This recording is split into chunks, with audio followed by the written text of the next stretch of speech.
Radio Cuentera. Suscríbete al canal, dale a la campanita, dale a me gusta.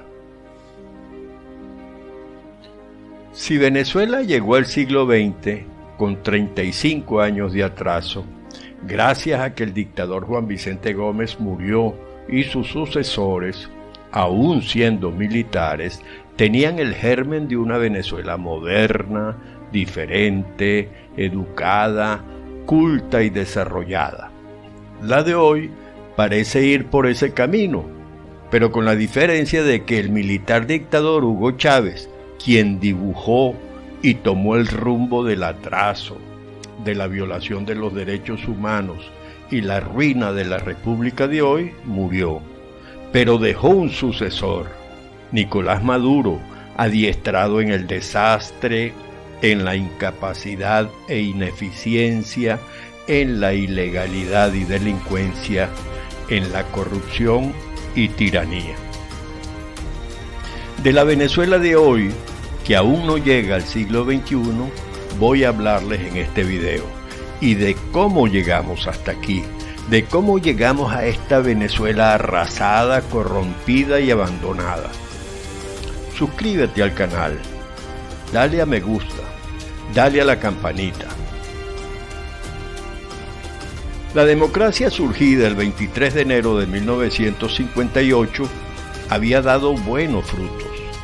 Es verdad que de la dictadura pasamos a vivir en una democracia que, además de libertades y bienestar, nos trajo verdadero progreso.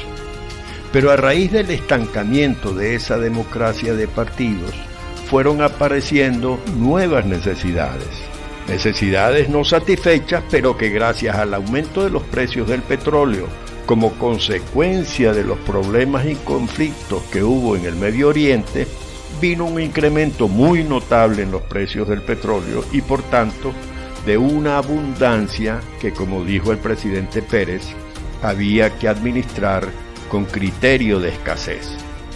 Pero al final resultó lo contrario. Como comentaba la gente sencilla de entonces, se administró al revés, con escasez de criterio.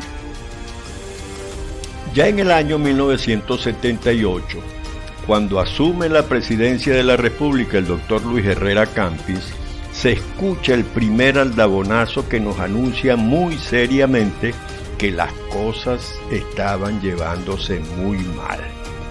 Recibo un país hipotecado. Es el centro, es la sustancia de la alocución presidencial en el acto de su juramentación. 10 años después, periodo de Lucinchi de por medio, cuando ya se había creado en el año 1984 la COPRE, la Comisión Presidencial para la Reforma del Estado, y desde allí, en el año 1986, surgieron planteamientos interesantes como el proyecto de descentralización con la elección directa de gobernadores y alcaldes, que estaba en la Constitución del 61 pero no se cumplía. También planteamientos sobre la modernización de la administración pública y la reforma de los poderes judicial y electoral, entre otros. Pero todo esto fue bloqueado por Acción Democrática en el Congreso Nacional.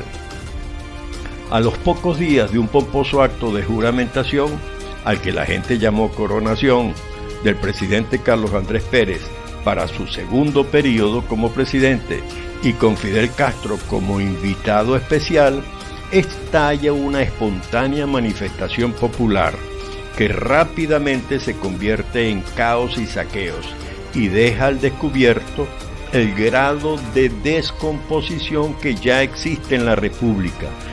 Y esa revuelta hoy la recordamos como el Caracazo. Después de aquel febrero del año 1989, la dirigencia nacional, la política, económica, obrera, profesional, religiosa, toda pues, empieza a hablar de la necesidad de producir cambios profundos que permitan perfeccionar la experiencia democrática que había nacido en enero del 58. Se habla de hacer cambios legales que lleven a la democracia hasta niveles superiores de participación.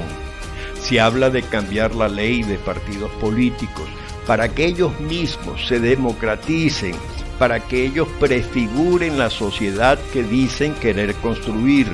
Y se llega a hablar hasta de hacer reformas a la Constitución entonces vigente, a la llamada Constitución del 61.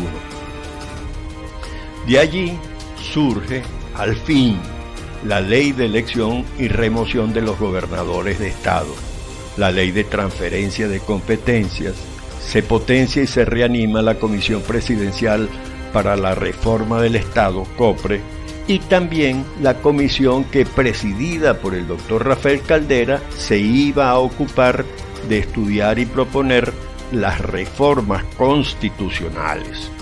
Ya entonces se empieza a hablar de los referéndums, del consultivo, el aprobatorio, el abrogatorio y el revocatorio. Se habla de acelerar la descentralización. Se habla, en fin, de perfeccionar la democracia. Ese impulso reformista se pierde pronto, no solo por la ceguera y autismo de una dirigencia político-partidista que pasa el susto demasiado rápido, el susto del Caracazo quiero decir, sino también por el resto de la dirigencia que empieza a poner trabas a fin de reducir al mínimo los cambios a efectuarse. Al final, como tantas cosas en nuestro país, la reforma constitucional queda en nada. Pero, como todo, hay un pero. Sí se produjeron algunos cambios que lograron mejorarle un poco los valores vitales a la democracia. Fuimos a la elección de los gobernadores directamente por las regiones. Los gobernadores dejaban de depender de llevarle un poco de queso o unas acemitas al ministro de Relaciones Interiores de turno o al presidente de la República. También elegimos directamente en las regiones a los alcaldes, a los diputados regionales y a los concejales y juntas parroquiales. En agosto de 1990, un grupo de intelectuales venezolanos, donde no figura, por cierto, Rafael Caldera, como afirman los charlatanes malintencionados, le entregan esos intelectuales una carta redactada por Uslar Pietri al presidente Pérez, donde les solicitan que se hagan reformas electorales y judiciales. Ya Uslar Pietri hablaba de que el grado de descomposición era tal que no era descartable la posibilidad de un golpe de Estado. Incluso se dice que inteligencia militar había prevenido al presidente Pérez sobre esa posibilidad, pero no hubo oídos ni acciones para atender eso. Con la elección de gobernadores y alcaldes se produjo una especie de fractura entre el país nacional, corrompido y desprestigiado en su conducción, y el país regional, que nacía generando esperanzas en los ciudadanos. Mientras el gobierno nacional se desconectaba del hombre, del ciudadano, y reducía su acción a una concepción tecnocrática del gobierno y perdía su ingrediente popular, en las regiones ocurría exactamente lo contrario. Los mejores hombres de la dirigencia regional de los partidos asumían el mando y sentaban a la mesa de su gobierno al pueblo que los había elegido. Ese poder ejecutivo regional y municipal entendió perfectamente el poder que habían adquirido, entendió dónde radicaba ese poder y cuáles eran los alcances del mismo, mientras que la otra rama del poder, el legislativo, le ocurrió todo lo contrario. Nunca se dieron cuenta de que también eran un poder y que si se preparaban y querían, podían ejercer ese poder. Nada más y nada menos que podían ser y debieron ser quienes equilibraran y controlaran a un poder ejecutivo que ahora realmente era fuerte. Esto era igual para los concejales. Pero nada de eso ocurrió.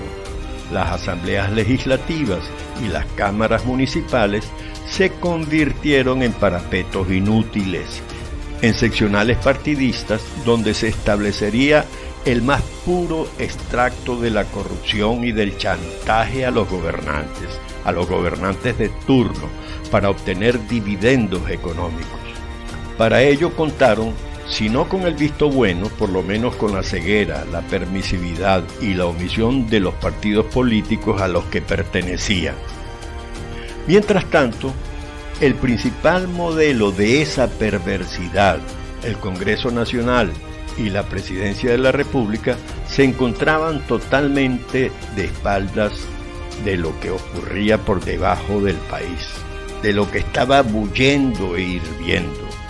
Así los sorprende el golpe de Estado del 4 de febrero de 1992, apenas 3 años después del Caracazo que ocurrió en el 89.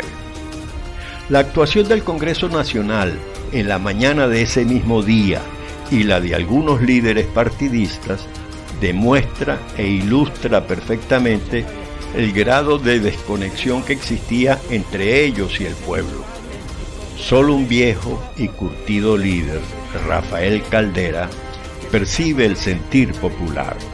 Se da cuenta que el pueblo no expresó ningún sentimiento de solidaridad con el sistema instituido, que le daba igual, y si algo expresaba era que quería paz.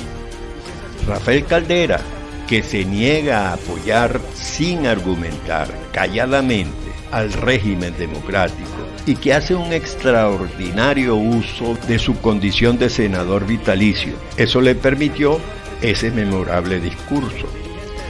Lo que, por cierto, un joven maestro poco conocido en las líderes políticas, Aristóbulo Istúriz, se regresa sobre sus pasos y se atreve a retirar y cambiar su postura inicial y a aceptar que lo convencieron los argumentos del doctor Rafael Caldera.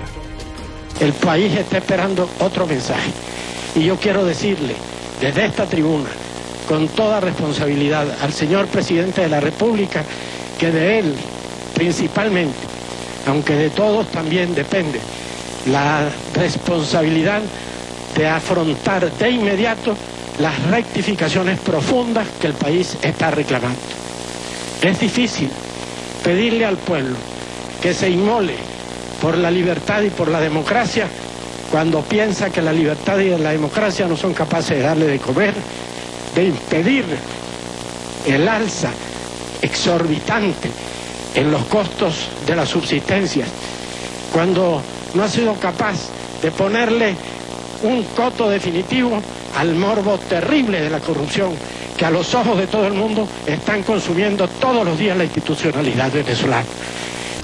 5 meses después se da el programa de televisión en que a título personal, como lo aclara la animadora, y no le dio la gana de percibir esa observación al boticario de las pastillas de memorias, se da el programa que se utiliza para señalar injusta, mezquina y absurdamente a los notables. El presidente de la República, las soluciones van a ser mucho más difíciles y traumáticas. Si el presidente entiende su papel y lo aporta, y ese aporte es presentar su renuncia en el momento oportuno para que esa transición pueda hacerse pacíficamente y en democracia, estará cumpliendo históricamente con la más grande obligación que se le haya presentado en sus años de gobierno. Como enemigos de la democracia. Es decir, señala con ese calificativo a Uslar Pietri y a Caldera y sugiere que ellos estaban implicados en el golpe. 9 meses después, con una dirigencia política que nada la hacía reaccionar, se produce el golpe de noviembre del 92, que aun cuando no logra derrotar al gobierno de Pérez militarmente, sí abona el terreno para que pocos meses después fuera destituido por el Congreso Nacional con cualquier excusa. Es verdad que fue con cualquier excusa. Desde el año 1989, año del Caracazo, empiezan a transcurrir los 10 años que le da el pueblo venezolano a los partidos políticos y a sus dirigentes para hacer los cambios necesarios, para evitar que la democracia se muera. En nuestro próximo video les hablaré sobre esos 10 años que nos ilustran el por qué llegamos a esta debacle.